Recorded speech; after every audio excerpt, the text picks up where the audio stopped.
Welcome to our channel. Today, we're diving into the world of soccer to debunk some of the most common myths with the help of science. From heading dangers to the offside rule, we're tackling these misconceptions head-on. So, lace up your thinking boots, and let's get started. Alright, let's talk about heading. It's a staple move in soccer, but there's this persistent worry that it turns your brain into scrambled eggs. Now, while repetitive heading with poor technique poses risks, it's not the terrifying threat it's sometimes made out to be. First off, modern soccer balls are way lighter than they used to be. Remember those heavy leather ones your parents probably used? Yeah, those were rough. These newer balls are designed to reduce impact forces, which makes a huge difference. On top of that, research shows that when players use the proper heading technique, the risk of brain injury goes down significantly. It's all about using your forehead correctly, and not your head like a battering ram. Plus, there are always advancements in helmet technology and concussion protocols, adding extra layers of safety for players. So, while heading isn't risk-free, it's not a guaranteed brainbuster either. Okay, picture this. An attacker breaks free one-on-one with the goalkeeper. Now, most people think the keeper should dive, hands out, to make the save. But what if I told you that sometimes using your feet is actually... Yeah, you heard that right. Biomechanically speaking, using your feet in these situations can be crazy effective. Goalkeepers can react faster and get into position quicker with their feet than they can when they're trying to dive. Think about it. Your legs are longer than your arms. And that extra reach can be the difference between a goal and a spectacular save. Studies on goalkeeper movement patterns back this up, showing that strategically using feet can be a real game changer. So the next time you see a goalkeeper make a foot save, don't be surprised. They're not just showing off, they're using science to their advantage. Let's be real, who hasn't heard that playing basketball makes you taller? But what about soccer? Well, I hate to break it to you, but the whole soccer will make you tall thing is mostly a myth. See, height is primarily determined by genetics. It's all about those genes you inherit from your parents. Of course, nutrition during your growth spurts plays a role too. But while soccer is great for bone health and overall fitness, it can't magically add inches to your frame the way your DNA can. This isn't just speculation, by the way. Longitudinal studies, the kind that follow people over a long period, confirm that genetic factors are the real MVPs when it comes to how tall you'll be. So if you're dreaming of being a towering soccer star, your genes have the final say. Okay, let's talk about the offside rule, that thing that seems to confuse even die-hard fans sometimes. But here's the thing, it's not actually that complicated. At its core, the offside rule is all about geometry and fairness. Imagine a line drawn across the field at the moment a pass is made. If an attacking player is closer to the opponent's goal line than both the ball and the second-to-last defender when the ball is played to them, they're offside. It's like a race, where you can't get a head start. This rule ensures that attackers can't just camp out near the opponent's goal, waiting for a long pass. They have to time their runs perfectly. And thankfully, we now have video technology and refereeing aids like DR, which have made offside decisions way more accurate. So, the next time someone complains about the offside rule, remind them it's all about keeping things fair and square, which is pretty important, right? Alright, let's address the elephant in the room. Those dramatic falls and Oscar-worthy acting jobs we sometimes see on the pitch. Yes, diving happens in soccer, and it drives fans up the wall. But here's the thing, it's not as simple as players being drama queens, though some might be. Behavioral studies suggest that players are more likely to take a dive when they think they can get away with it. It's about risk versus reward. If there are no consequences for faking a foul, some players will absolutely chance it. However, these same studies show that when players believe in fair play and know there will be repercussions for their actions, they're less likely to dive. This is where referees trained in behavioral psychology come in. They can often spot a fake a mile away by reading a player's body language and reactions. So, while diving is frustrating, there are ways to discourage it and promote a culture of honesty on the field. Soccer is known as the beautiful game, and part of that beauty lies in its simplicity. One of the most basic rules: only the goalkeeper can use their hands. Now, you might think this is unfair, but it actually makes perfect sense when you think about it. Imagine if everyone on the field could use their hands, it would be chaos. The game would devolve into a rugby scrum, and those beautiful flowing passing sequences we love would be non-existent. The rules around hand use are all about maintaining that balance between skill, strategy, and fairness. Goalkeepers have special privileges within their penalty area because, well, someone has to stop those rockets coming at the goal. So, the next time you're wondering why that defender got whistled for a handball, remember, it's all part of what makes soccer unique and, dare I say, beautiful. For years, real grass was considered the gold standard, but things have changed. The age-old debate: natural grass versus artificial turf. Chapter 7, Natural Grass versus Artificial Turf, is one really better. We're talking about biomechanical engineering, people. And get this, these modern turfs can actually be better for players in some ways. Thanks to advancements in material science, we now have synthetic turfs that look and feel incredibly realistic. These high-tech turfs are designed to mimic the shock absorption and traction properties of natural grass, reducing the strain on players' joints. Biomechanical studies have even shown that these synthetic surfaces can lead to lower limb injury rates compared to natural grass, especially in wet or slippery conditions.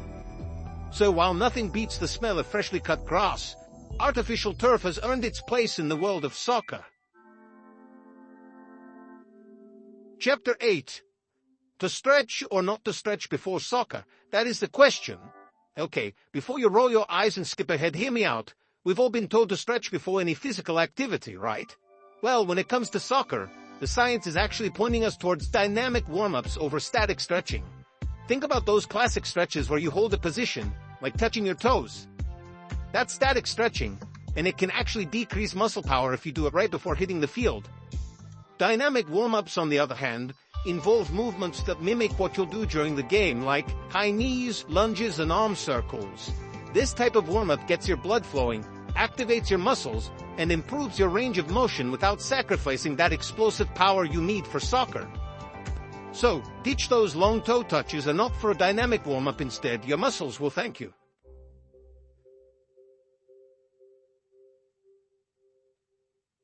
Chapter 9. Soccer, way more than just a non-contact sport. Let's be real.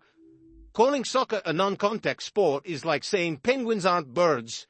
Sure, it's not full-on tackling like American football, but there's definitely contact involved. In fact, biomechanical studies have shown that controlled physical contact is a fundamental part of soccer.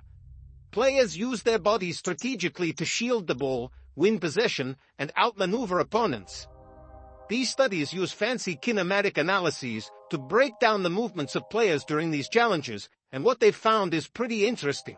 Legal physical contact in soccer is all about timing, technique, and using your body weight effectively. It's not about brute force. It's about tactical maneuvering and intelligent body positioning. So the next time someone tells you soccer is a soft sport, you can set them straight.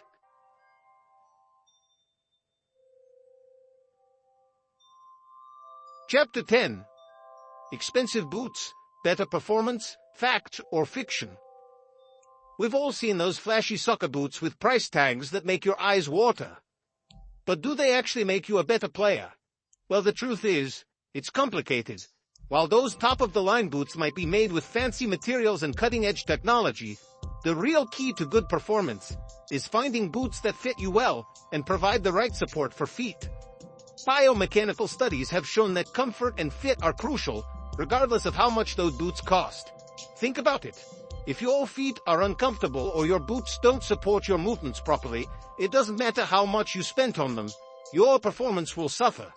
So, instead of focusing on the price tag, focus on finding boots that feel good, provide the right amount of traction and support, and allow you to move freely and confidently on the field.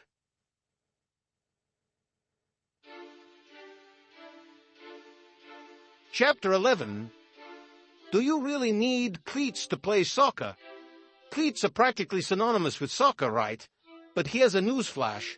they're not always necessary. In fact, depending on the playing surface, other types of footwear might be a better choice.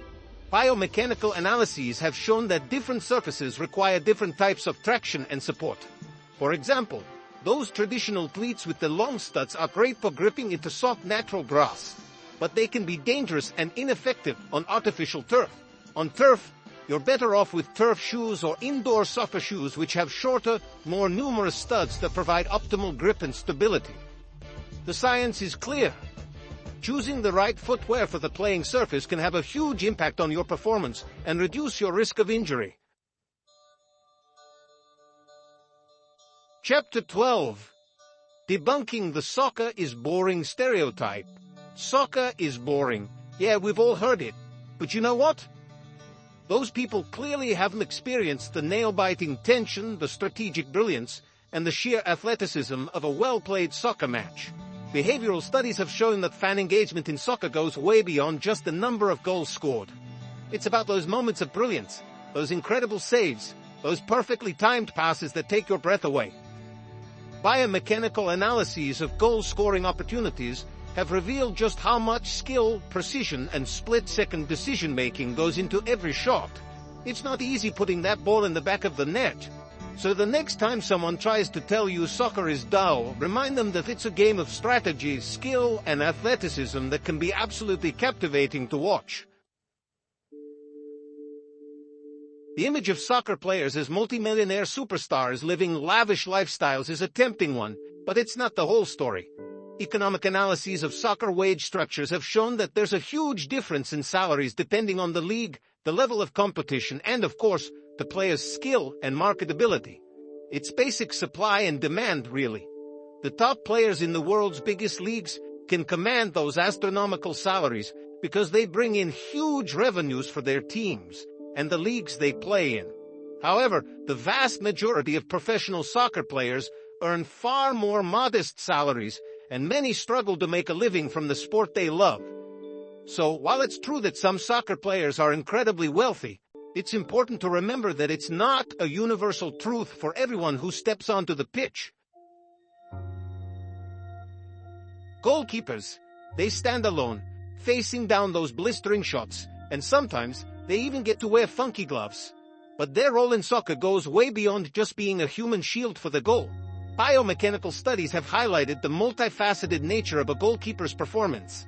They're not just shot stoppers, they're the last line of defense, the organizers, the communicators, and often the initiators of attacks. Modern goalkeeping techniques emphasize agility, quick reflexes, tactical awareness, and the ability to anticipate the game several moves ahead. They need to read the play, position themselves strategically, and make split-second decisions that can make or break a game. So, the next time you see a goalkeeper make a crucial save or start to counter-attack with a pinpoint throw, remember, they're not just reacting, they're strategizing, and their contribution to the team goes far beyond just keeping the ball out of the net. There's a misconception that soccer is a young person's game, that once you hit your 30s, you're over the hill. But tell that to the likes of Zlatan Ibrahimovic or Cristiano Ronaldo, who continue to defy expectations and perform at the highest level well into their late 30s and even 40s. Longitudinal studies on player longevity in soccer have shown that thanks to advancements in sports science, nutrition, and injury prevention, players are able to extend their careers far beyond what was once thought possible. It's not just about physical prowess anymore. It's about experience, game intelligence, and tactical awareness, qualities that often improve with age. So the next time you see a veteran player schooling younger opponents, remember age is just a number. And in soccer, experience can be a powerful weapon. Thanks for watching. We've tackled some of soccer's biggest myths, and hopefully given you a newfound appreciation for the science behind this amazing sport. If you enjoyed this video, don't forget to like, share, and subscribe for more fascinating insights into the world of sport.